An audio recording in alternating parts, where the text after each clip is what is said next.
నాన్న ఎందుకో వెనకబడ్డాడు, అది శీర్షిక. అమ్మ 9 నెలలు మోస్తే నాన్న 25 ఏళ్ళు. రెండూ సమానమే అయినా నాన్న ఎందుకో వెనకబడ్డాడు. ఇంట్లో జీతం తీసుకోకుండా అమ్మ, తన జీతం అంతా ఇంటికే ఖర్చు పెడుతూ నాన్న. ఇద్దరి శ్రమ సమానమే అయినా అమ్మ కంటే నాన్న ఎందుకో వెనకబడ్డాడు. ఏది కావాలి అంటే అది వడ్డీ పెడుతూ అమ్మ, ఏది కావాలంటే అది కొని పెడుతూ నాన్న.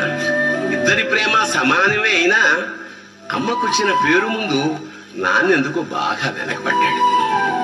ఫోన్లోనూ అమ్మ పేరే, దెబ్బ తగిలినప్పుడు అమ్మా అని పిలవడే, అవసరం వచ్చినప్పుడు తప్ప మిగతా అప్పుడు గుర్తురానందుకు నాన్న ఎప్పుడైనా బాధపడ్డా? ఏమో. ఇద్దరూ సమానమే అయినా పిల్లల ప్రేమను పొందడంలో తరతరాలుగా నాన్న ఎందుకో వెనకబడ్డాడు. అమ్మకి మాకు బీరువా నిండా రంగురంగుల చీరలు బట్టలు, నాన్న బట్టలకు దండెం కూడా నిండదు. తనని తాను పట్టించుకోవడం రాని నాన్న ఎందుకో మాకు కూడా పట్టదంత వెనకపడ్డాడు. అమ్మకి అన్నో కొన్నో బంగారు నగలు, నాన్నకి బంగారం చున్న పట్టు పంచి ఒకటే.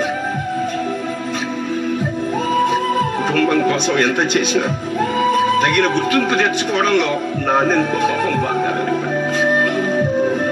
పిల్లల ఫీజులు ఖర్చులు ఉన్నాయి ఎప్పుడప్పుడు. ఈసారి పండక్కి చీర కొనొద్దంది అమ్మ. ఇష్టమైన కూర అని చెప్పి పిల్లలు మొత్తం తినేస్తే ఆ పూటకి పచ్చడి మెతుకులతోనే ఇష్టంగా తినే నాన్న. ఇద్దరి ప్రేమ ఒకటే అయినా మా అమ్మ కంటే నాన్న చాలా వెనకబడ్డాడు. వయసు మళ్ళాక అమ్మ అయితే ఇంట్లోకి పనికొస్తుంది. నాన్న ఎందుకు పనికిరాడని మేము తీర్మానం చేసుకున్నప్పుడు కూడా వెనకబడింది నాన్నే. నాన్న ఇలా వెనకబడిపోవడానికి కారణం ఆయన మా అందరికీ వెన్నెముక కావడమే. వెన్నెముక వెనక ఉండబట్టే కదా దన్నుగా నిలబడగలుగుతున్నాం.